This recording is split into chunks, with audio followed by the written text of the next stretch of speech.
Ассалаумағалейкум, бисмиллахи видеомызды бастайық. Бүгінгі видеода осындай араның ұясы сияқты подсветка құрамыз төбеге. Мінекей размерлері жазылып тұр. Төбенің размері және де осы подсветкамыздың размері. Енді мінекей 3 коробкада тұр барлықтары. Енді осыны бізге бірінші полға жайып, бір-бірін құрастырып көру керек. Мінекей төбеміз осындай. Осы төбеге құру керек.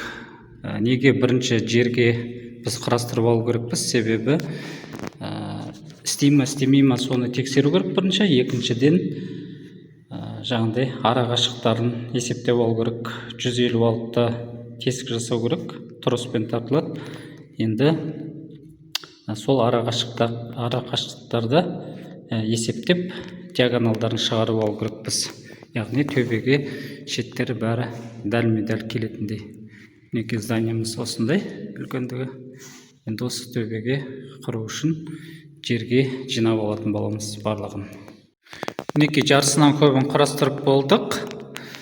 Енді осылай жалғанады. Мінекей өзінің осындай бұрыштары бар. Бұрыштарын осы араларына жалғаймыз. Ал енді шет жақтарына осындай 45 градустан жалғаймыз. Ал ең шеттеріне осындай түзеулер кетеді. Шет жағында осындай выходы бар, бұрышында. 3 жерден шығады тоқ. Мінекей шетінен біреу, мына жерден біреу, одан кейін ана бұрыштан біреу шығады. Тура осы сияқты. Мінекей жерге бәрін құрастырып жағып қойдық. 3 жерден питание болады. Енді осының бәрін разметкісін жасап, потолокқа троспен жасау керекпіз. Лазермен мінекей бұрыштарын шығарып қойдық. Енді қазір осы бойынша круговой лампамызды құратын боламыз. 90 градус шығып тұр. Тросты тартатын темірлерін осылай потолокқа орнатып шықтым, айландыра. Енді осы трос кіретін жерін іш жағына қаратқан дұрыс, желательно. Тросты мінекей осылай кіргізіп өткіземіз. Одан кейін мына светодиодқа осылай болтпен бекітеміз. Мыналар енді регулировка жасайтындары тросқа. Тросымыз осылай жалғанады. Мінекей мына жерден ішіне баралады. Осы жерден тросымыз тартылатын болады.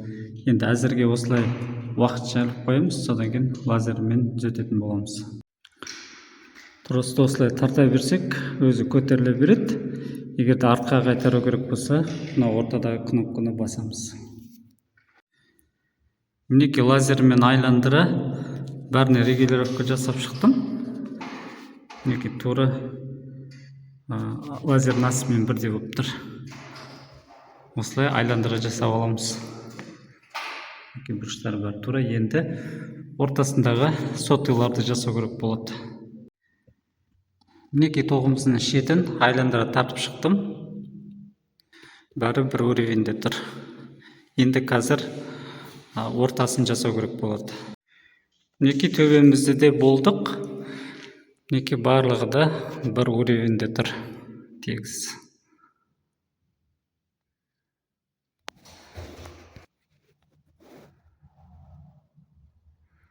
Мінекей осылай болып шықты. Негізінде төбеге де жабыстырып салуға болады, бірақ төбе қисық болғаннан кейін осылай троспен түсіруге тура келді.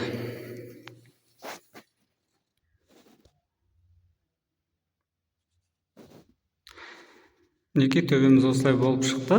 Баршаларыңызға рахмет. Келесі видеоларда жолыққанша аман есен сау болыңыздар.